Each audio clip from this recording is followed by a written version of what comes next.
Prions le Seigneur. Nous te bénissons, notre Dieu, pour les grâces accordées. Tu as vu ces jours avant la fondation du monde. Tu savais qu'on sera là aujourd'hui. Sois béni, sois loué à jamais. Au moins que nous approchons dans une étape très cruciale. Nous te prions, Seigneur, de venir nous aider. Il n'y a aucun homme qui est capable d'apporter ta parole. Et toi-même, tu es capable de le faire, Seigneur. Voilà pourquoi je m'écarte du ciel. Jamais à ce que le Saint-Esprit puisse venir enseigner ton peuple. Et que toi, c'est que tu puisses nous parler, Seigneur. Si un homme parle, c'est la mort qu'il va entrer. Et si Dieu descend et parle à ce peuple, c'est la vie qui va entrer. Parle-nous, Seigneur. Enfin, même ceux qui étaient morts puissent retrouver la vie. Ceux qui étaient dépaysés puissent retrouver encore quelque chose de victoire. Que nos requêtes soient exaucées. Dans le nom de Jésus-Christ de Nazareth. Nous te bénissons parce que ainsi tu vas le faire. Au nom de Jésus-Christ. Amen. Que Dieu vous bénisse. Lèvons-nous pour lire la parole ici. Nous ouvrons la Bible dans Matthieu 27. Commençons au verset 45. Il est donc écrit: depuis la 6e heure jusqu'à la 9e heure.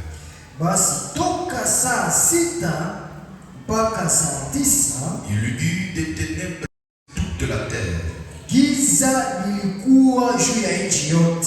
vers la 9e heure,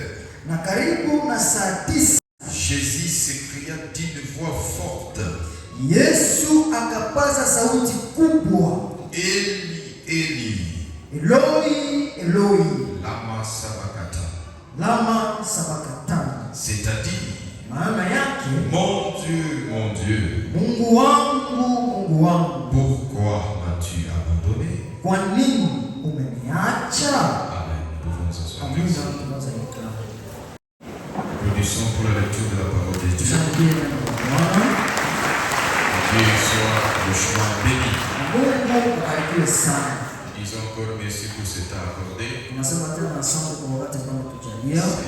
privilège d'être dans la maison du Seigneur. Que Dieu bénisse tout le monde. Dieu bénisse les hommes de Dieu. Le manipulateur est fait. Que Dieu bénisse richement de nous. Que Dieu bénisse tout le monde, la chorale. Soyez bénis au nom de Jésus. Alors, le pasteur Joseph Kabunga, il m'a chargé de vous saluer. Donc, recevez ces salutations au nom de Jésus. Le pasteur Bahati de Owicha, lui aussi m'a dit de vous saluer. Et il m'a dit, quand vous priez, n'oubliez pas de prier pour eux. Ils sont en train de traverser des époques qui ne sont pas vraiment faciles à chez eux. Daniel dans la fosse au lion. Quand vous priez, n'oubliez pas aussi de prier pour les enfants de Dieu qui sont ici. Pas seulement là-bas, partout, à Moutouanga, partout là-bas. Que Dieu soit béni. C'est l'écriture, la Bible nous dit: priez les uns pour les autres. Que Dieu soit le chemin béni. Alors, nous sommes toujours à notre grand thème intitulé le 7 paroles de Jésus à la croix. Et aujourd'hui, on va voir la 4e parole de Jésus. C'est une parole d'amertume. Même quand je disais cela, je pleurais même. Quand je méditais, je pleurais. La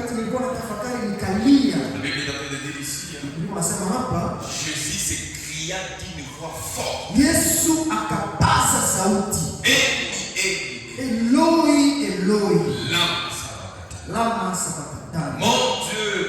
Mungu wangu, Mungu wangu, pourquoi m'as-tu abandonné? kwa nini umeniacha? Ça n'a pas été facile. Haikuwa rahisi kwake. Que Dieu soit béni. Mungu atubariki. Vous savez, ces genres de termes Unajua masomo ya namna hii nous préparent aussi à la Sainte Seine. inatutayarisha vile kumeza ya Parce que Mungu. nous connaissons vraiment ce que Jésus a subi. Sababu tunajua Yesu alipata kabisa. Quand tu vas t'approcher à la Sainte Seine, Na wakati unakaribia ile meza ya Bwana, tu sauras ce que Dieu est en train de faire. utajua kile uko unafanya. Que Dieu soit richement béni. Mungu abarikiwe sana. Je commence d'abord par vous lire Frère Branham. Maana wasoma kwanza ndugu Branham. Il dit dans vivant, mourant, on se veut ressuscitant. Anasema akiisha kukufa akifufuka na kurudia. Réussi à 59, paragraphe 29. Écoutez ce que Branham a dit. Fungu 19 sikia Branham anasema. Il va un peu résumer ce qu'on va parler ici. Anafupisha yote ambayo tunasema leo. Il dit David, Anasema Daudi 800 ans auparavant, miaka 800 mbele s'est écrié de la même voix avec laquelle s'est écrié Jésus au Calvaire. alipaza sauti ya namna hiyo Yesu alipaza pale Kalvari. Mon Dieu, Mungu wangu, Mungu wangu, pourquoi m'as-tu abandonné? kwa nini umeniacha? Comme c'est terrible ce que le péché fait. Na ni ajabu yenye dhambi inafanyaka. Il sépare l'homme de Dieu. Inatenga mtu na Mungu. Et lui était le sacrifice d'expiation Na ilikuwa toleo ya upatanisho. qui devait être offert pour nos péchés. Ingetolewa kwa ajili ya dhambi zetu. Il fut séparé de la présence de Dieu. Akatengwa toka uwepo ya Mungu. Le péché l'en avait fait séparer. Na dhambi ikamtenga mbali. Dieu a placé nos péchés sur lui. Mungu aliweka dhambi zetu juu yake. Et il fut séparé de Dieu. Na ikamtenga mbali na Mungu. C'est pourquoi il cria. Ndio maana akapaza sauti. Pourquoi m'as-tu Kwa abandonné? nini umeniacha? Et parce qu'il était abandonné Sababu alikuwa ameachiwa, et avait pris cette place, akachukua ile nafasi. le fait de voir que son peuple vers lequel il était venu comme sauveur, Na wakati aliona watu ambao walikuja kuokoa, voulant lui offrir, lui arracher la vie, wakapenda kumtosha maisha uzima, l'avait rejeté. walimtupilia Cela l'a tellement affligé na ile ikamtesa sana, qu'il en a eu le cœur brisé. na roho yake ikavunjika, Et au point que le sang et l'eau, les éléments chimiques de son corps se sont séparés. mkiwapo damu na maji vikatengana, L'homme ne saura jamais ce que cela a été. na mtu hatafikia kuelewa ilikuwa nini ile. Voilà la raison. Na ile ndio sababu C'est que personne d'autre n'aura pu mourir comme cela. na hakuna mtu mwenye atafikia kifo ya namna ile. Peu importe les tourments que vous pourriez traverser Uzuru mateso ngapi utapitia, et que vous pouvez être enchaîné par une pierre, hata ufungwa kwa minyororo na jiwe, qu'on vous scie en deux comme ça, hata bakukate kwa misimamo mara mbili hivi, qu'on vous découpe, qu'on vous mette sur le feu. hata bakukatekate na kutie kumoto, Vous ne pourriez jamais mesurer la mort qu'a subi Jésus à la croix. kama hautaweza pima ile kifo ni Yesu alipata, Parce que votre constitution sababu maumbile yake n'est pas pareille. haiko sawa yake. Il fallait qu'il soit Dieu. Iliomba aache kuwa Mungu Il kwanza, devait être plus qu'un homme. na angekuwa zaidi ya mtu, Et rien que de penser que Dieu est mort. na mawazo tu ya kwamba Mungu alikufa, Il est mort, le cœur brisé, alikufa moyo imevunjika, tellement affligé pour le monde, ameteswa sana na dunia, qu'il y a des réactions chimiques qui ne pourraient même pas se produire na maumbile yake mtu ambaye anaweza kufikia dans votre corps. ndani ya mwili yako, C'est produit dans son corps. utafikia mwili yake, L'eau et le sang se sont séparés. maji na damu vikajitenga. Il était suspendu. Alikuwa ametia pale kwenye msalaba, Lui qui n'avait rien d'autre que l'amour. yeye mwenye alikuwa tu na upendo ndani yake, Il était suspendu là-bas. alikuwa ametiliwa pale kwenye msalaba, Délaissé. ameachiliwa Même par Dieu lui-même. na Mungu. Mwacha Différent. ndugu Branham, tunasema Que Dieu soit béni. Mungu abarikiwe. Quand j'étais en train d'aborder ce sujet, comme je viens de le dire tantôt, Wakati nilikuwa na wafikiria hii somo hili, c'est vraiment un sujet très profond. ni somo ya kilindi sana C'est vraiment amer. na ya uchungu sana. Quand on voit ce que Jésus a subi. Wakati unaona ni Yesu alipata pale kwenye msalaba, Il y a même des chants qui ont chanté. kuna waimbaji walimba Mateso makali aliyopata Bwana Yesu msalabani. Yamemchoma damu na maji katoka. Akalia sana. Eloi, Eloi, lama sabachthani. Yaani maneno kama haya wakati mtu anasikia, wakati mwingine Mungu atusaidie. Ça veut dire le moment que nous jouons avec le péché. Kuna wakati tunachezana na dhambi. Parce qu'il ne veut pas la lourdeur. Sababu hatuna ile uzito. Ce péché-là Ile dhambi a coûté la vie d'un innocent. iliyesababisha kifo ya mtu mwenye Ce haki. péché-là a coûté la vie d'un fils unique de Dieu. Ilisababisha kifo ya mwana pekee wa Mungu. Ce n'était pas facile. Haikuwa rahisi. Et ça n'a jamais été facile. Na ile kuwaka Mais rahisi. Jésus a fait cela pour nous. Lakini Yesu alifanya vile kwa ajili yetu. Avant de commencer cela, Mbele tuache ile. je voudrais d'abord faire remarquer quelque chose. Napenda niwatambulishe kitu Il y fulani. a une chose que nous avons souvent dit. Kuna kitu tunazoea kusema Être comme Jésus. kuwa sawa Yesu. Alléluia. Haleluya. Être comme Jésus. Nikuwe kama Yesu. Je vais être comme Jésus. Napenda nikuwe kama Yesu. Dans toutes ma Maisha ya Mungu yote. être comme Jésus. Kuwa kama Yesu. Mungu. Est-ce que connaissez-vous cette vie de Jésus-là? Unajua ile maisha yenye Yesu alipitia? Marcher comme Jésus. Kutembea kama Yesu. Alléluia, marcher comme Jésus. Haleluya. Nitembee kama Yesu. Je vais marcher comme Jésus. Napenda nitembee kama Dans Yesu. toute ma vie. Maisha ni Mungu yote. Marcher comme Jésus. Nitembee kama Yesu. Et déjà béni. Mungu abarikiwe. Ce n'est pas facile. Haiko rahisi. Je vous donne le chemin de Jésus. Mimi nakupatia njia yenye Yesu alipitia. Je le mets ici en haut. Mimi naitia huko yulu Avant que kubao je rentre sur mon tableau. na hapa kubao yangu. Avant que je rentre sur mon tableau. Mbele niingilie ubao ya Je pili. vous donne d'abord la vie de Mimi Jésus. nakupatia kwanza maelezo kwa maisha ya Yesu. Il y a deux rythmes qui ont rythmé la vie de Jésus. Kuna vidundo mbili ambayo inaendana na maisha ya Le Yesu. premier, Ya kwanza il y avait un peu de joie. mulikuwa furaha Qui kidogo ensuite, na kiisha il y a eu trop de souffrance. mulikuwa mateso mengi. Commençons d'abord à l'âge de 0. Tuanzie na ndani na haya za Mungu. Jésus né au niveau de Bethléem. Yesu yuko pale Bethlehemu. Il y a eu la joie. Mulikuwa furaha. L'ange vient annoncer sa naissance. Malaika anatangaza kuzaliwa yake. Le berger et les mages viennent l'adorer. Wachungaji na mashusi wanakia mwabudu. Je peux imaginer Maria Mimi nawazia pale Maria en train de dire, na nasema l'ange m'a parlé. malaika alinitoka. L'ange m'a parlé. Malaika alisema na mimi. C'était une joie. Ilikuwa furaha J'ai kubwa. aussi Nilipata mimba. Elisabeth qui écoute. Malaika C'est nasikia. vrai ça. Ni kweli Et ile. maintenant l'enfant qui était dans Elisabeth Mama ni a Elizabeth. aussi bougé. Na anatingizika. Quelle joie. Ah, furaha gani ile? Marie pouvait s'attendre. Maria ameshingojea. Mtoto wako kwenye takuwa beba kweli. Naenda nafasi nzuri kabisa. Malaika ndio alianza kusema, wewe kwenda nibeba. Ni pazuri sana.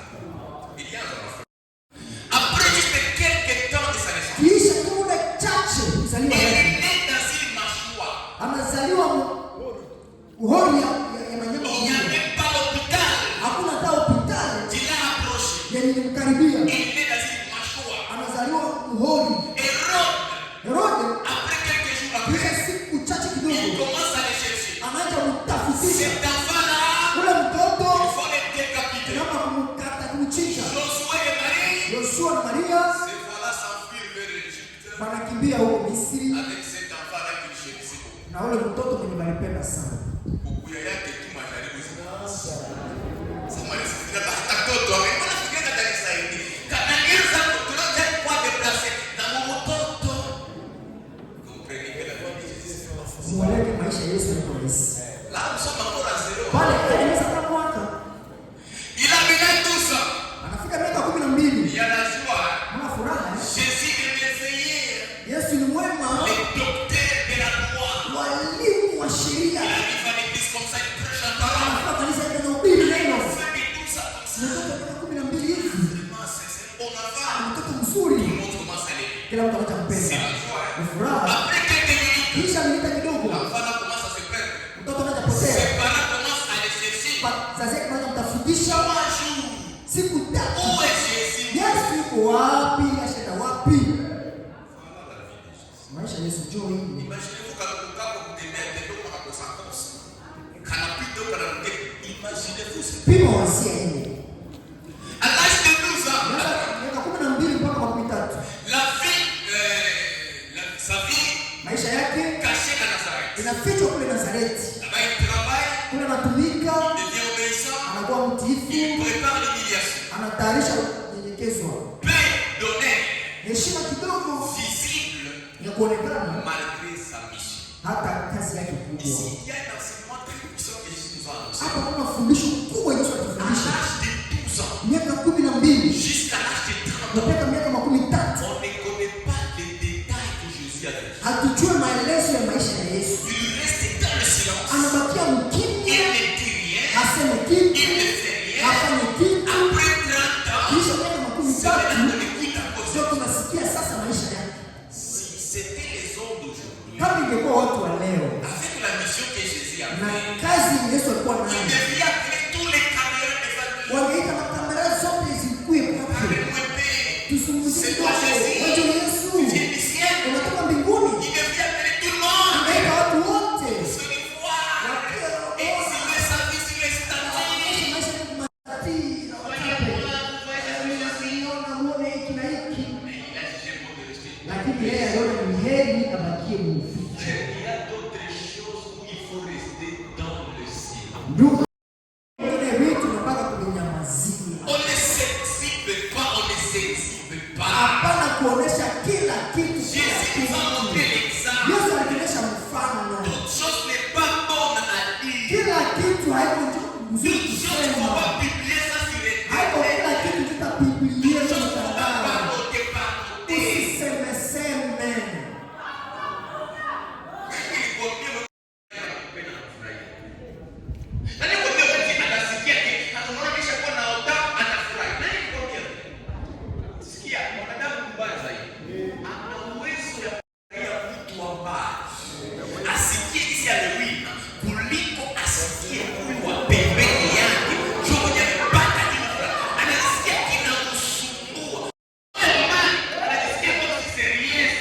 Kitu haina kitu kabisa kwake.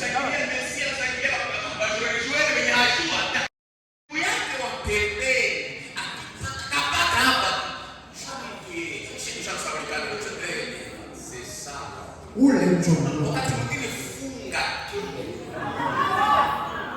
Wanakupatia mkono ya kwanza, funga kinywa. Uko na kama project, yote hizo funga kinywa. Upande wa Usisemeseme sana. kuwa na maisha ya siri. Fanya kujiweka weka tu wazi. Il est resté confiné. Alibakia kule na ficho. Et ça, Kwa miaka 12 mpaka miaka 13. wewe kinywa wako na washaka mpaka useme maneno. Hata kutobolaka mkinya njini kwa vitokeo. Mungu tusaidie. Les gens sont mauvais. Watu ni wabaya.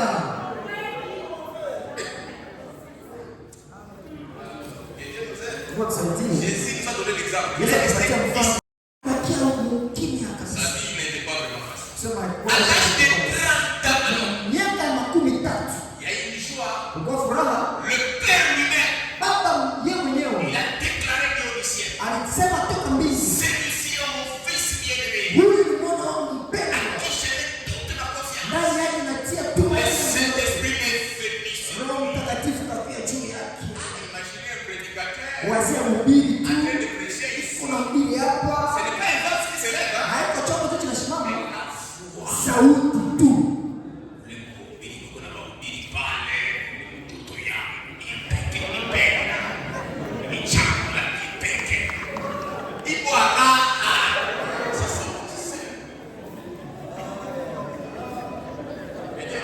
Mungu atusaidie.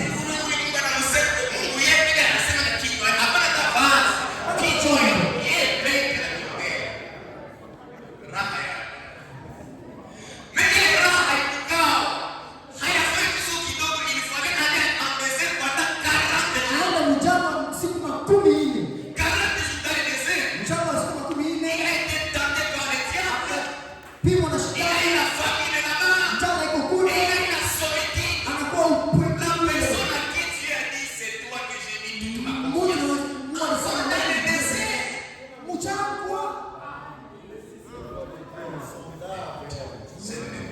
Haiko rahisi. Mungu abarikiwe. À l'âge de 30 ans,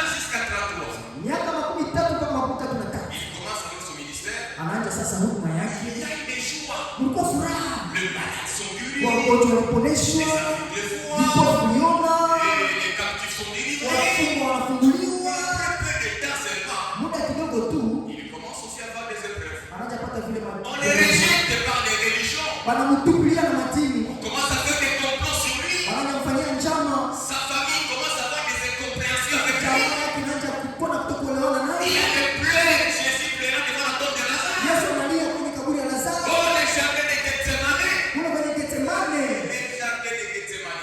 Ça n'a pas été facile. Haikuwa rahisi. C'est là où Jésus a fait pleurer le pleur de sang. Ndio kwenye Yesu alilia machozi ya damu. Judas a trahi. Yuda akamsaliti. On l'a amené devant les procès des gens. Wakamleta kwenye makesi ya watu. Kama kuna mtu mwenye mashaka enda kumtia mkesi aende samba anataka ya kusamba inauzisha. Inakuwa. Unakusamba kwa shida.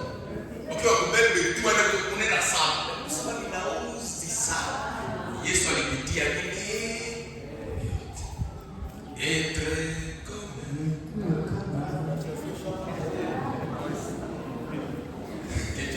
Mungu atusaidie. Cela veut dire Ile nataka tuambie nini? la vie humaine Maisha ya mtu est rythmée par deux choses. inaenda na mdundo mbili. Soit vient la joie, Ama furaha inakuja, vient la paix. ama ni mateso. Frère, vous aurez des douleurs. Utakuwa utapata mateso. Des vraies douleurs. Mateso ya kweli kweli. C'est là aussi les crier. Wao wanalia. Mon Dieu, mon Dieu. Mungu wangu, Mungu Pourquoi wangu. est-ce que tu m'as abandonné? Juu ya nini umeniacha?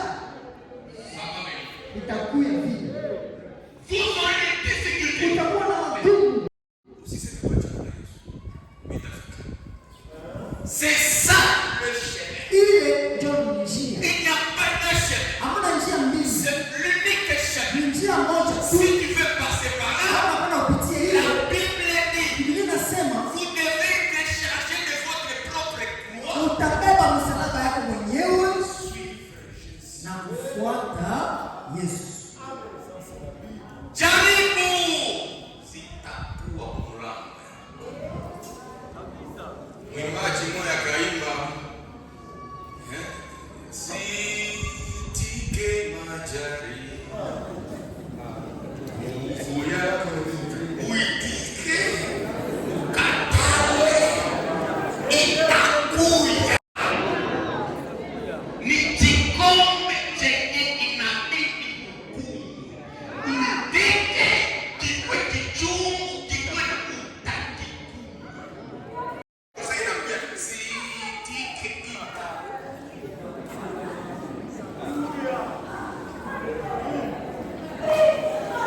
Matendo zetu Hata ile mateso yote ce n'était pas encore fini. huwa haiishi. La croix l'attendait. Msalaba ndani na mchungu. Ce n'était pas facile pour Jésus. Haikuwa rahisi kwa Yesu. Il est allé jusqu'à la mort. Akaenda hata Et kumsalaba. Branham dit, Branham anasema aucun homme sur la terre hakuna mtu kudunia n'est mort comme Jésus à la terre. amekufa kama Yesu kwenye msalaba.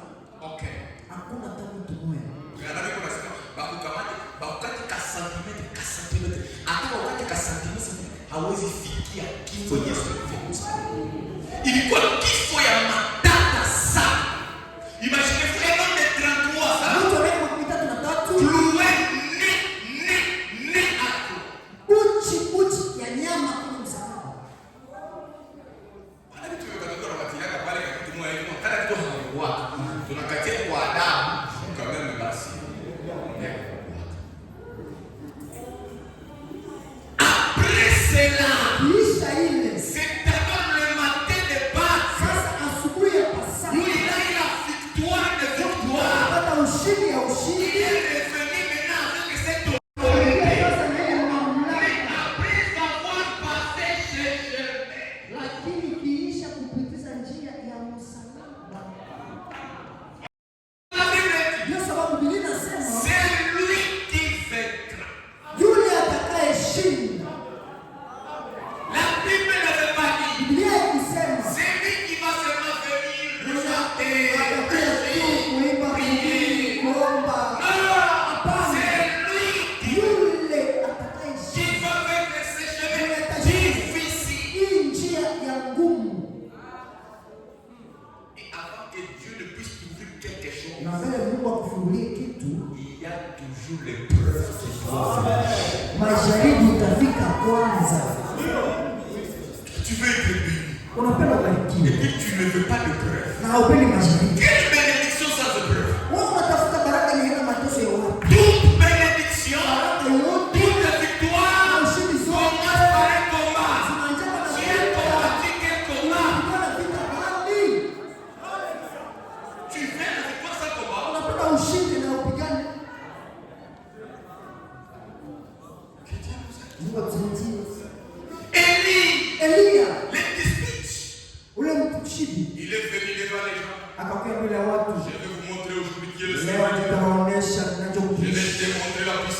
Itaonyesha nguvu ya Il a Bwana. prié.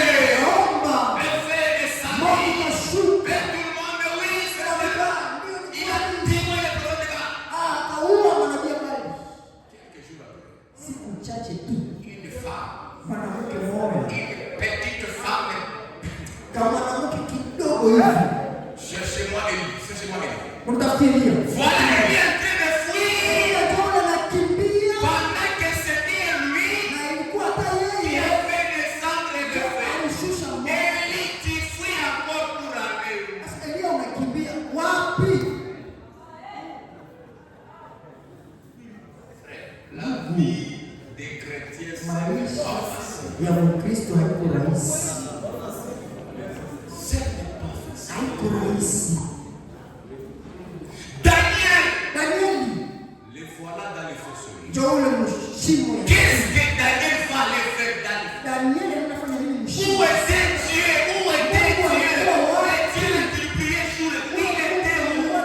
Pour qu'il puisse accepter que Daniel Kusudi akubali Danieli soit jeté dans le feu. pamutupe mshimo. C'était ça la volonté de Dieu. Ile ndio ilikuwa mapenzi ya Que Mungu. Daniel soit. Danieli pamutupe mshimo.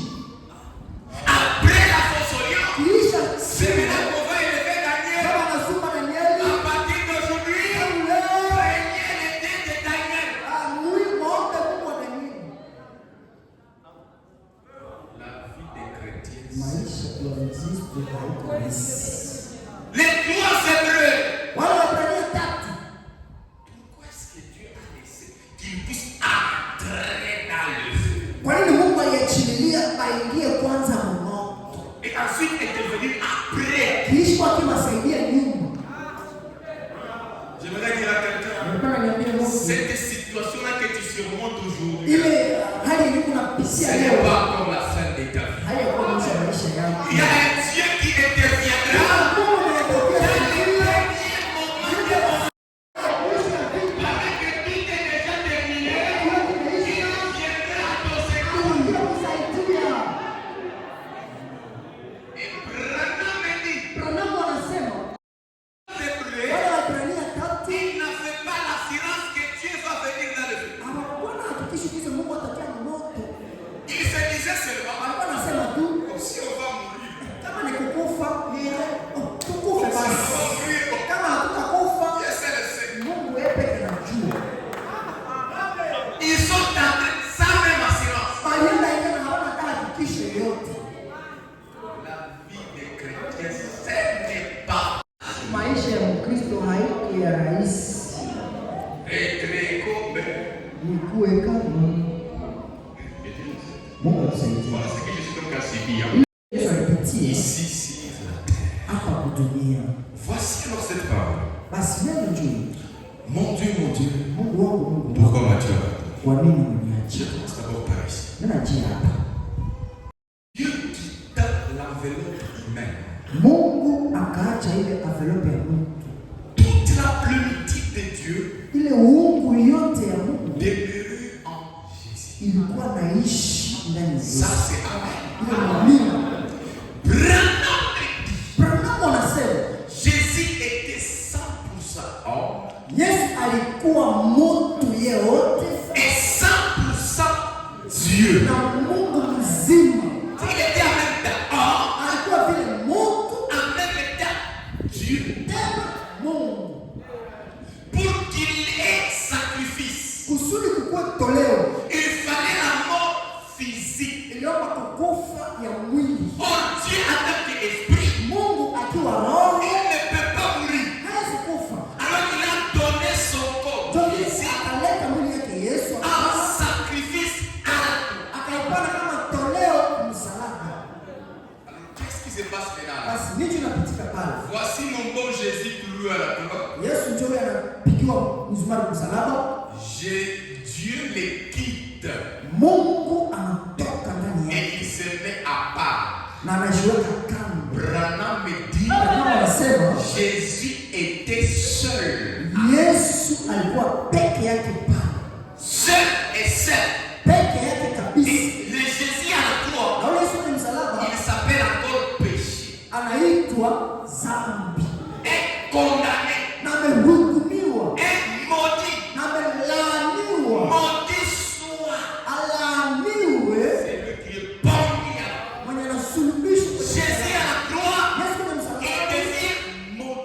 anakuwa laana. La divinité ne peut pas mourir. Uungu hawezi kufa. C'est pourquoi cette présence a quitté l'enveloppe Ndio sababu ile uwepo ulitoka ndani ya afin que les sacrifices soient accomplis. kusudi ile toleo ilikuwa kamilifu. Donc il y a des raisons Kulikuwa sababu mbili qui ont poussé que Dieu puisse sortir de Jésus. ziliacha Mungu atoke mu Yesu. Le premier, Ya kwanza parce que Dieu ne peut pas mourir. sababu Mungu hakufaki.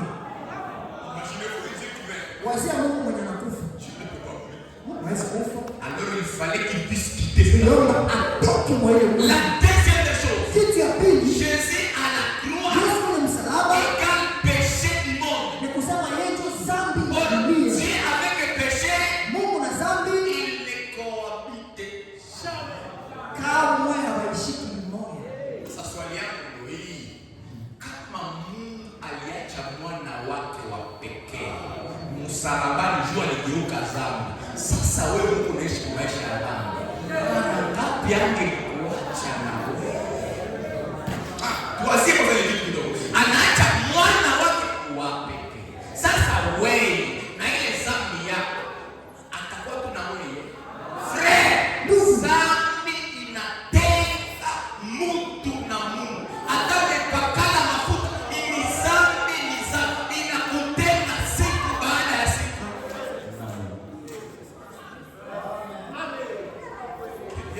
Mungu tusaidie.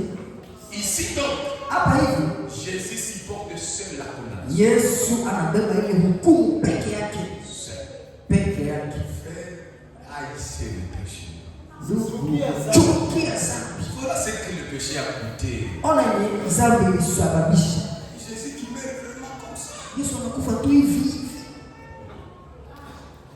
Je reviens ici. Tunarudia kwa mwanzo. Christ Kristo Christ porté par la séparation causée par le péché.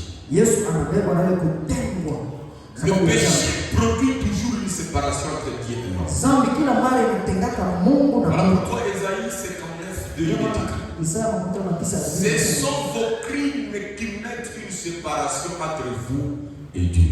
Ni maovu yenu ndio batengaka ninyi na Mungu. Depuis la chute d'Adam, Tangu anguko ya Adamu, l'humanité vivait sous cette séparation. ulimwengu iliishi ile matengano. À la croix, Kwenye msalaba Jésus prend volontairement la place du pécheur. Yesu anachukua nafasi ya dhambi. Lui qui était sans péché, Yeye mwenye alikuwa na hana dhambi. il a accepté de porter notre condamnation. Alikubali kubeba ile hukumu yetu. 2 Corinthiens 5:21 est écrit. Wakorintho wa pili sura pili. Celui qui n'a point commis le péché, Yeye ambaye hakujua dhambi il a fait devenir péché pour nous. alikuwa mfanya dhambi kwa ajili yetu. Le juste prend la place de l'injuste. Mwenye haki anachukua nafasi ya mzalimu. Le saint prend la place du coupable. Mtakatifu anachukua nafasi ya yule ambaye kuna hatia. L'innocent Mwenye hana prend la place du condamné. ule mwenye hana hatia anachukua nafasi ya waovu. Et William Branham va dire ceci. Na anasema hivi, À cet instant-là, kwa ile nafasi, il a porté les péchés du monde kwa ile wakati alichukua dhambi ya dunia et il a pris la place de tout péché. na akachukua nafasi ya kila mtu, kila mmoja. Et Branham dit, Brahma anasema pourquoi est-ce que cela a si pesé sur lui? kwa nini ile ilikuwa mzito Parce kwake? qu'il a pris les péchés du passé, Sababu alichukua dhambi ya nyakati ya le zamani, péché du présent dhambi ya leo et le péché du futur. na dhambi zenye Tous ces zitakuja. péchés-là sont venus ici. Zile zote zikakusanyana zikakuja juu yake. C'était un poids lourd Ilikuwa mzigo mzito à porter. kwa kubeba. Cette parole Hii neno nous révèle inatufunua la profondeur du prix du salut. ile kilindi ya bei ya wokovu. Frère, ton salut n'est pas quelque chose de Ndugu, wokovu yako haiko tu kitu bure bure. usizarau wokovu. Sasa wewe usizarau. Ndio nyemo na analo Yesu wewe. Wewe haiko Yesu wewe. Si tunajua kwenye kutosha kwenye kwenye nini kutaka sio kwa pale. Ndio maana wakati mwingine ukielewa hivi vitu ni vigumu kutenda dhambi. Ukielewa hivi kutenda dhambi itakuwa nguvu kweli. La deuxième des choses. Kitu ya pili. Le sacrifice parfait Toleo kamilifu est accompli à la croix. inatimia kwenye msalaba. Dans l'Ancien Testament, Na Agano la Kale, les animaux étaient offerts wanyama zilitolewa comme sacrifice. kama vile toleo. Cependant, Kwa hiyo le sang ne pouvait pas ôter le péché. damu ya nyama haikuweza ondoa dhambi. Voilà pourquoi Hébreux 10:4 va dire, Sababu Waebrania 10:4 inasema car il est impossible sababu haiwezekani que le sang des taureaux et des boucs damu ya ng'ombe na ya mbuzi puisse ôter le péché. iondoe dhambi. Voilà pourquoi Rama anasema quand quelqu'un venait avec son animal wakati mtu alikuwa na nyama yake pour ile être égorgé, kusudi ichinjiwe, oui bien sûr il venait avec l'animal ndio alikuwa na ile nyama et il mettait ses mains là-bas. anatia mkono wake juu. Quand on égorgeait l'animal, Wakati wanachinja ile nyama, l'homme rentrait encore avec le même désir qu'il est venu avec. moto alikuwa anakuwa na ile hamu ya dhambi yenye Parce que le alikuwa nayo. sang de l'animal n'avait pas la capacité de ôter le péché. Damu ya ile nyama haikuwa na uwezo. Seul le sang de Jésus Damu ya Yesu avait la capacité d'ôter le ilikuwa péché. na uwezo ya kutosha. Voilà pourquoi Branham me dit, Ndio maana Branham anasema si ce sang de Jésus te touche, kama damu ya Yesu inakugusa tu, ça va ôter même le désir. itatosha na nia hamu. Le désir, cette racine d'amertume, Ile uchungu, mzizi ya uchungu il va arracher cela. itaiongola ile yote. Que Dieu nous aide. Mungu atusaidie. Tous ces sacrifices Ile toleo yote annonçaient Christ. ilikuwa inatangaza Kristo. Voilà pourquoi Jean-Baptiste a déclaré, Sababu Yohana Mbatizaji alisema, voici l'agneau de Dieu tazama mwana kondoo wa Mungu qui ôte, anayeondoa, ce n'est pas qui couvre, hapana mwenye anafunika, qui ôte les péchés du monde. anayeondoa dhambi za Le dunia. sang de Jésus Damu ya Yesu ne couvre pas les péchés. haifunikaki Le sang dhambi. de Jésus Damu ya Yesu ôte les péchés. inaondosha. Voilà pourquoi Branham dit, Branham tu anasema ne peux pas passer sous la croix hawezi pita chini et ya msalaba rester la même personne. abakie yule yule. C'est impossible. Haiwezekani. À la croix, Pale kwenye msalaba Jésus devient l'agneau parfait. Yesu anakuwa mwana kondoo kamilifu. Son sacrifice est complet, Toleo yake inakamilika, suffisant, inatosha, éternel ya milele, et irrévocable. haiwezi shindwa. Branham va dire, Branham anasema tous les sacrifices de l'Ancien Testament, toleo yote ya Agano la Kale, même dans le jardin d'Éden, hata ndani ya shamba la Edeni, pointaient vers cette terre de l'agneau parfait ilikuwa inaendea ile wakati ya mwana kondoo kamilifu qui est venu mourir pour le péché du monde. kufa kwa ajili ya dhambi za dunia mzima. Tout ça, Ile yote ça parlait de Jésus. ilikuwa nasema juu ya wakati. La croix Msalaba est l'accomplissement de tous les plans de la rédemption. ndio timiliku ya mpango yote ya ukombozi. Tous les plans. Mpango yote C'est ici. Là. ni hapa kwenye msalaba. La troisième des choses. Kitu ya tatu, Mon Dieu. Mungu wangu, Mon Dieu. Mungu wangu. Pourquoi est-ce qu'il a dit mon Dieu? Kwa nini alisema Mungu wangu? Mon Dieu. Mungu wangu. Remarquez, Tambua, Jésus n'a pas dit Yesu akusema mon Père. baba yangu, Mon Père. baba yangu, Mais il a dit lakini alisema mon Dieu. Mungu wangu, Mon Dieu. Mungu wangu. Pourquoi? Juu ya nini? Pendant qu'il était sur la terre, Wakati alikuwa kwa dunia, il disait mon Père. akasema baba yangu, Mon Père. baba yangu. Mais là-bas, il dit, Lakini kwenye il ne msalaba dit pas mon Père. asema baba yangu, Mais il dit anasema mon Dieu. Mungu Mon wangu, Dieu. Mungu wangu. Pourquoi va-t-il? Sababu gani niache? Pourquoi? Kwa nini? Parce qu'il a directement cité les psaumes 22. Sababu alisema hapo Zaburi 12. Si vous lisez psaume 22, Ukisoma Zaburi 12, ce psaume avait prophétisé les détails de la crucifixion de Jésus. ile Zaburi ilieleza maelezo ya Et kutimilika kwa David avait déjà crié les mêmes paroles. Daudi alikuwa analalamika kwa ile maneno, Mon Dieu, mon Dieu. Mungu wangu, Et Mungu wangu. Jésus est venu accomplir cette Na parole Yesu akatimiza ile neno à la croix. kwenye msalaba. Cette déclaration, Ile tamshi Jésus confirme qu'il est l'accomplissement des Écritures. Yesu anahakikisha kwamba yeye ndio timilika. Même dans son agonie, Hata ndani ya kuteswa yake la parole de Dieu s'accomplit parfaitement. neno ya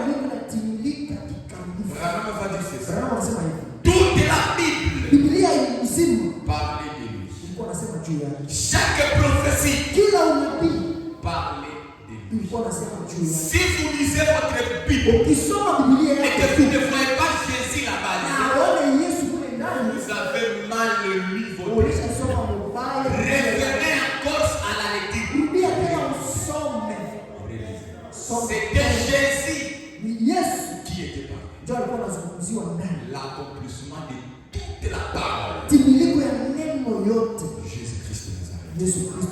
Oh, combien il est bon. Le plus grand échange de l'histoire. Vous savez, dans les temps, pour échanger des choses, toi tu peux donner par exemple des canards. Quelqu'un te donne peut-être, je ne sais pas, une poule. On appelait ça la troque. Le plus grand troc qui a été fait sur la terre, ça s'est fait à la croix. À la croix s'est produit un échange extraordinaire. Jésus prend notre péché, nous recevons sa justice. Jésus prend notre condamnation, nous recevons sa justification. Jésus prend notre mort, nous recevons la vie éternelle. C'était le plus grand échange du monde. Jésus a tout fait. Satan croyait qu'il avait eu la loi. Et dans la loi de la nature, pour qu'une graine puisse se reproduire, il faut que cette graine soit par terre. Quand cette graine va entrer dans le sol, cette graine va mourir. Et quand cette graine va remonter, il va y avoir beaucoup de graines. Voilà pourquoi aujourd'hui, nous avons beaucoup de Jésus. Comme tu es là-bas, tu n'es pas n'importe qui. Il y a quelqu'un qui t'a aimé. Il y a quelqu'un qui a pris ta place. Il y a quelqu'un qui a pris tout ce que tu pouvais prendre. Et il a mis ça sur lui. Afin que toi tu sois libre. Soyez libre. Je vais dire ceci. La Bible dit, il a brisé toutes les ordonnances qui nous condamnent. Peut-être qu'il y a des sorciers de ta vie. Peut-être qu'il y a des fondements de coutumes, des histoires qui t'abritent dans la vie. Mais moi, là ce matin, Jésus, il a brisé à la croix toutes les ordonnances qui nous condamnaient. Voilà pourquoi au nom de Jésus, tous ceux qui te condamnaient, que cela soit brisé ce matin. Au nom de Jésus, les démons de chômage, les démons de célibat, les démons de stérilité, n'importe quel démon, nous les brisons au nom de Jésus. Ce que Jésus a fait, il ne l'a pas fait en vain.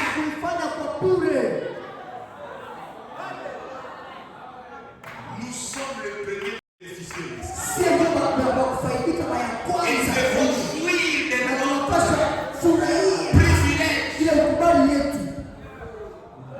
Voilà, tu vas dire ceci. Christ nous a rachetés de la malédiction de la loi, étant devenu lui-même malédiction. Laisse-moi dire à quelqu'un, il y a quelqu'un qui a pris la malédiction que tu as pris. Qui t'a dit que tu es maudit? Laisse-moi te dire que tu n'es pas maudit. Il y a quelqu'un qui a pris ta malédiction. Il s'appelle le Seigneur Jésus. Voilà pourquoi toutes les malédictions, nous les ôtons dans ta vie au nom de Jésus. Il y a des choses qui arrivent dans la vie, pendant qu'il y a une malédiction que quelqu'un veut prononcer sur toi. Je le dis aujourd'hui sur le monde. Même si c'est ta tante, même si c'est ton père, et même si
kenye sisi tulikuwa afin que nous puissions guérir. kusudi na sisi tukue C'est que lui il est. kenye yeye yuko. Alléluia.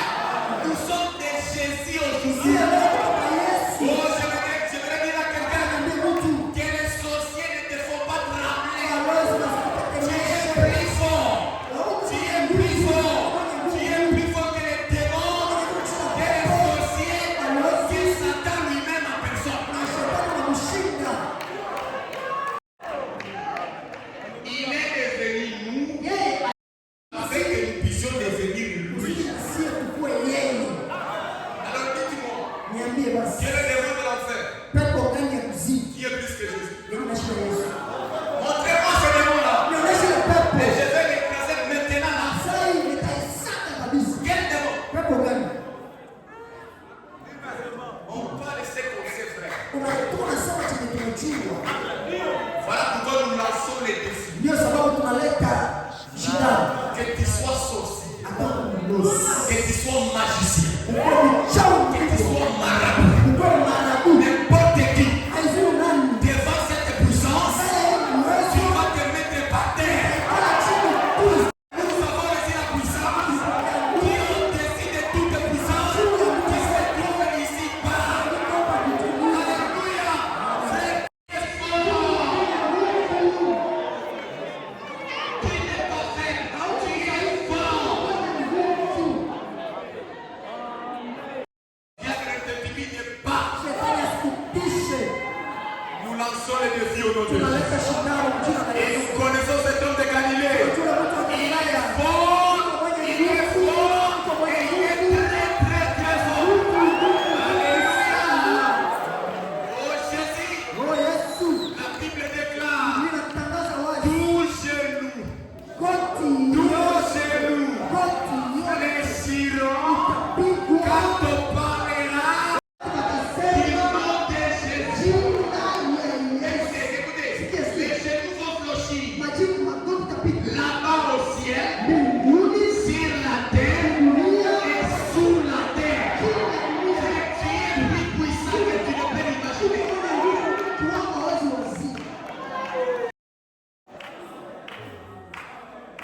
La croix est l'expression suprême de l'amour de Dieu. Il nous a aimés. Nous qui méritions la croix. C'était toi, Barnabas. C'était toi, Barnabas. Une fois crié, lâchez Barnabas. Lâchez Barnabas. Crucifiez Jésus. C'est toi, le Barnabas, là, qui a été rejeté. Tu méritais la croix, mais tu as été épargné. Je vais dire à quelqu'un, l'enfer, ce n'est pas ta place.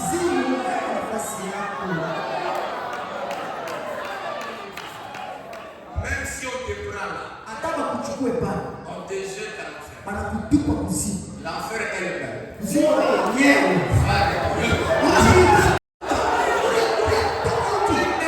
de là. On n'accepte pas quelqu'un qui te dira que tu vas aller à l'enfer. Pour lui faire quoi?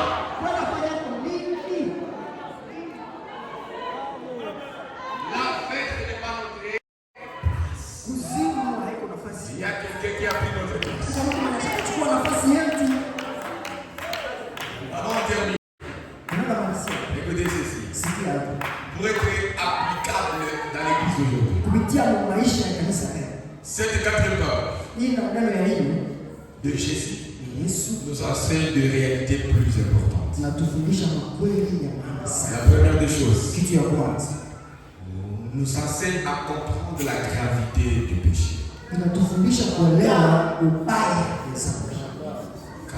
écoutons cette parole, nous voyons ce que Jésus a subi. Nous voyons vraiment la gravité du péché. Ce péché n'est pas une chose légère, mais bien. Il a nécessité la mort d'un fils de Dieu. Ce n'est pas quelque chose de légère. Alors pourquoi c'est amer. Ça fait pleurer quand on vous voit encore déambulé dans le péché.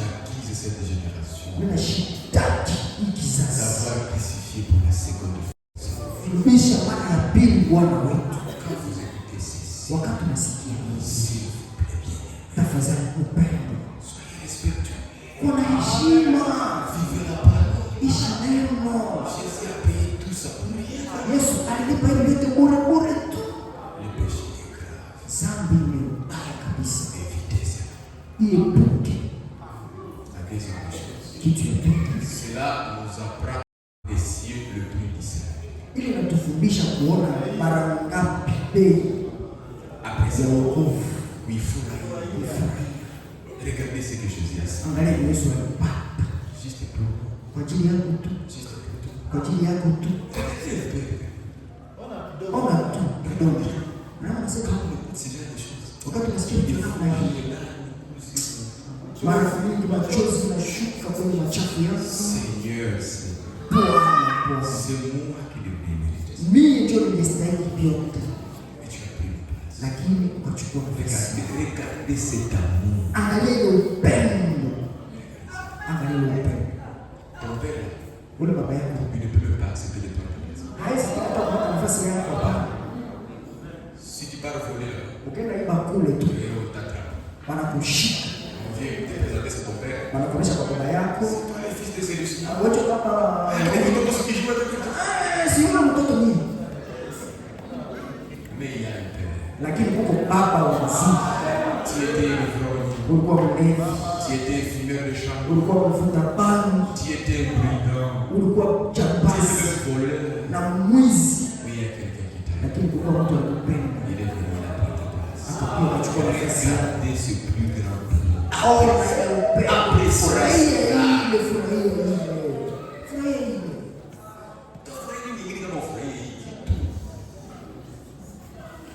Notre rédemption Kombozi wetu a coûté infiniment plus cher, ilikuwa ya bei kali plus que l'or et l'argent. kushindia pesa na oro, Elle a coûté le sang précieux de Jésus. ikasababisha damu ya damani ya Yesu.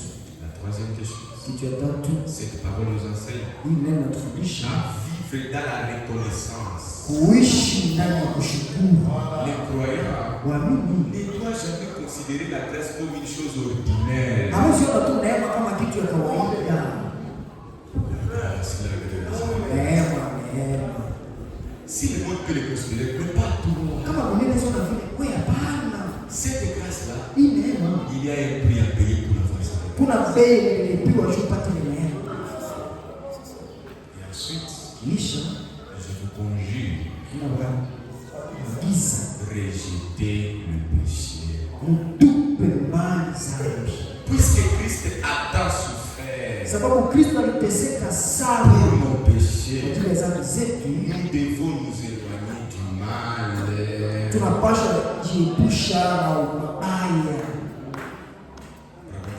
Brahma anasema Quand vous regardez la croix, wakati unaangalia msalaba, vous voyez ce que le péché a coûté à Jésus. unaona yenye dhambi ilisababisha kwa Yesu. À tout temps que vous regardez une croix, Wakati tutakuwa naona hivi msalaba, souvenez-vous kumbuka, que ce que tu fais, ce que tu es en train de faire, kumbuka yako mais nafanya ce que tu es au point de faire, ama ninataka fanya, ça a coûté la vie de nous. iliacha moto wa kufa. C'est le frère Branham en fait. Acha nisome ndugu Branham bila kumaliza. Branham dit, Branham anasema dans la prédication titulaire, nani anasoma nani anasema ces jours-là sur le Calvaire, ile siku kwenye Kalvari, 34e et 16. fungu la 13 anasema hivi: Seigneur, Bwana, nous savons que tu es Dieu. tunajua kwamba kuna Mungu. Et c'est là, Na hivi après avoir lu cette parole, kisha kusoma hii neno takatifu et sacrée, na ya takatifu, nous pouvons encore voir que ta nature n'a pas changé. tunaona kwamba tabia yako haikubadilika, Tu es toujours le Dieu.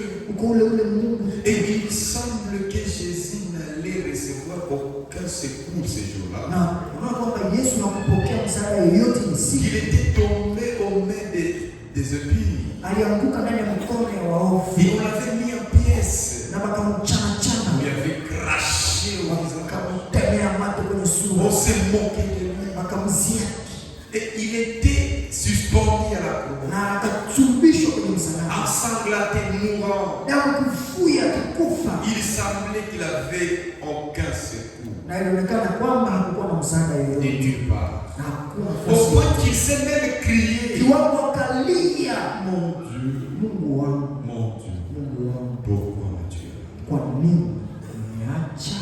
Mais tu agis au moment où rien d'autre ne peut agir. Lakini unatendaka kwa wakati ni hakuna tena mtu wowote. Nous avons appris, Tumejifunza Seigneur, Bwana, que si nous avons des rivières que nous ne pouvons pas traverser, kama tukuwa na bahari ambazo tusiweza kuvuka, que si nous avons des montagnes que nous ne pouvons pas surmonter, kama tukikuwa na milima ambayo tusiweza kupanda, Dieu est spécialiste des choses impossibles. Mungu ni mtaalamu kwa vitu vinavyohariwezekana. Et il est capable de nous faire surmonter ça. Na kuna uwezo wa kutushindia ile yote. Dieu est spécialiste. Uko mtaalamu kabisa. Nous reconnaissons cela. Tunatambua ile. Nous le reconnaissons. Tunaitambua. Ces jours-là au Calvaire, Ile siku kwenye Kalvari, étant Dieu, ukiwa Mungu, celui qui est infini, mwenye hana mwisho, qui savait que cette heure devait venir. unajua kwamba saa hii ilipaswa kufika. Mais une fois qu'elle a été accomplie, Na wakati ilitimia, alors tu as montré que tu étais Dieu. na hapo ulionyesha sasa ya kwamba uko Mungu. Tu as montré que tu étais le Ulionyesha maître. kwamba uko mkubwa. Tu as ébranlé la terre. Ulitikisa dunia. Et les saints qui dormaient dans les sommes sont ressuscités. Watakatifu ambao wamelala wakafufuka. Tu as obscuré le soleil Na ukazimisha jua dans la nuit, usiku, comme dans les ténèbres de la nuit, kama ndani ya giza usiku, pour montrer que tu étais le Dieu. usionyesha kwamba uko Mungu. Mais tu avais semblé être silencieux si Na longtemps. ulikuwa kama uko kimya muda mrefu. Oh Jésus. Oh Yesu. Des fois tu sembles si silencieux dans la vie. Mimi naomba sana uko kimya. Aujourd'hui, Leo notre Père, baba yetu, nous te demandons omba de bien vouloir pardonner nos péchés usamehe dhambi zetu et nos offenses. na makosa yetu. Nous demandons la conduite du Saint-Esprit. Tunaomba uongozi wa Roho Mtakatifu. Conduis-nous, Seigneur, Tuongoze comme Bwana, la colombe conduit l'agneau. kama vile huwa anaongoza mwana kondoo. Permets que nous soyons obéissants Ruhusu tuko watiifu face à tout ce qui nous arrive, kwa vyote ambavyo vinatufikia, en sachant que ceci, tukijua kwamba hii que Dieu qui a fait courir concourt toutes choses au bien, Mungu mwenye anafanyaka yote kwa wema wetu, alors nous savons que tout ira bien. tunajua kwamba yote itaenda sawa. Sois avec nous aujourd'hui Kuwa pamoja nasi leo pendant ce service. mwenye kazi, Nous te prions. tunakuomba De sauver ceux qui ne sont pas encore sauvés, wale ambao wameokolewa, qui cherchent encore le salut. ambao wanatafuta wokovu, Oh, remplis-les de ta vie. wajaze uso wa milele. Ceux qui ont besoin du Saint-Esprit, Ni wanahitaji Roho Mtakatifu, donnez-les le Saint-Esprit. wapatie Roho Mtakatifu. Nous te prions de guérir tous ceux qui sont malades Naomba waponyeshe wagonjwa et wote, affligés. ambao wanateswa, Guéris-les. waponye. Nous te le demandons aussi. Tunakuomba Bwana, Au nom de Jésus. kwa jina la Yesu Kristo. C'est la prière de Dieu. Ninaomba Mungu Bwana, Avant de finir, ili tumalize. j'aimerais vous dire ceci. Napenda nikwambie hivi. J'aimerais que vous puissiez vous rappeler quelque chose. Napenda mkumbuke kitu fulani. Souvenez-vous de votre vie. Kumbuka maisha yako. Essayez un peu de revenir en arrière. Rudia nyuma kwanza kidogo. Essayez de revenir. Rudia nyuma kidogo. Regardez les moments que tu as déjà subis là. Angalia na wakati ambazo ushakapitiza maisha yako. Souvenez-vous qu'il y a un moment où Kumbuka kuna wakati tu t'étais senti seul. unajisikia wewe Il y a peke un yako. moment où tu t'étais senti seul. Unajisikia peke yako. Il y a un moment où tu étais là, tu ne savais même pas où viendra la solution. Kulikuwa na wakati unafika pale unakosa kama ni suluhisho letu. Anapiga kumbuka rudia nyuma kule kule. Il y a une situation qui est venue dans ta vie Kulikuwa jambo ambalo lifika maisha yako. et tu t'es dit, Seigneur, Ukasema Bwana, est-ce que je vais sortir de cette situation? Souviens-toi, nitaweza kutoka kwa hii jambo namna gani? il y a une situation. Kulikuwa jambo fulani. Peut-être l'accident, Labda accident.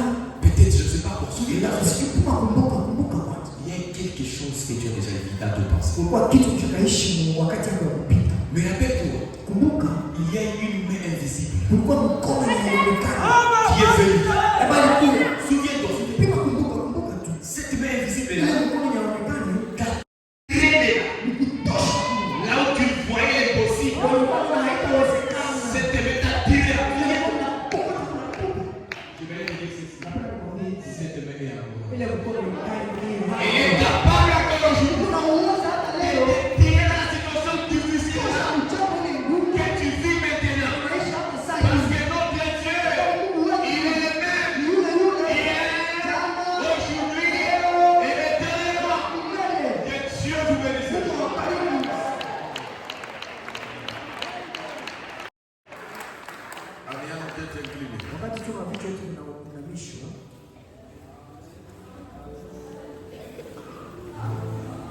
Oui, il y a des moments difficiles de la vie. Mais notre Dieu, il a juré de ne jamais nous abandonner. Il y a une seule personne qui a été seule une fois pour toutes. Il s'appelle Jésus. Mais toi, non, jamais tout seul. Non, jamais tout seul. Il y a une seule personne qui est seule. C'est que Jésus.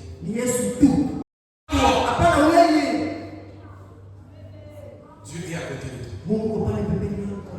Je vais dire à quelqu'un. Cette situation qui te tourmente. Ça va passer.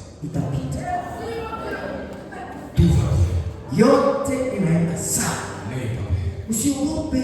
Ton Dieu est sous contrôle. Mungu wako unaongoza yote. Je vais dire à quelqu'un. Napenda niambie mtu, Tu as un Dieu qui travaille dans les secrets. uko na Mungu mwenye anatumika ndani ya siri.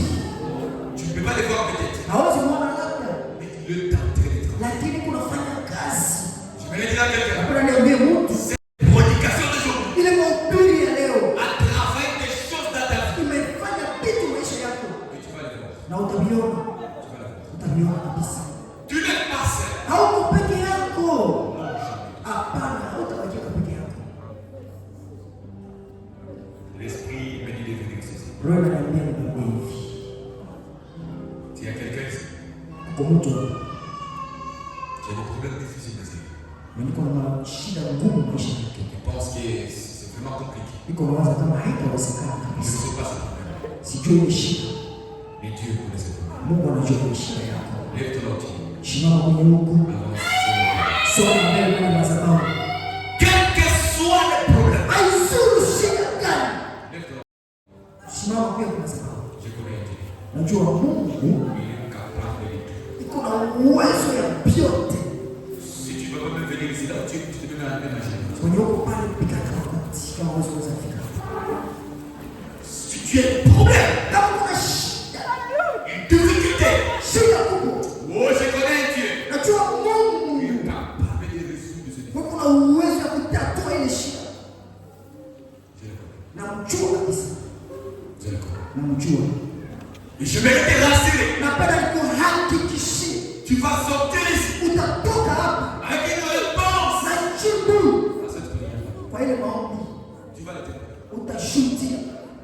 Tu vas le témoigner. Utaishuhudia. Si cette parole est vraie, alléluia. Kama neno liko kweli, Si seulement Jésus est mort à la kama croix, Yesu kweli alikufa kwenye msalaba, tu vas le témoigner. utashuhudia. Tu vas le témoigner. Utashuhudia. Pas à cause de tes mérites, Hapana haikushuru na stahili, à cause du sang de Jésus. ni kwa sababu ya damu ya Yesu. Même s'il y a un péché Hata kama uko dhambi que tu avais fait ya ulifanyaga en cachette, ndani ya mficho, que Dieu te pardonne. Mungu akusamehe. Que te pardonne. Mungu akusamehe.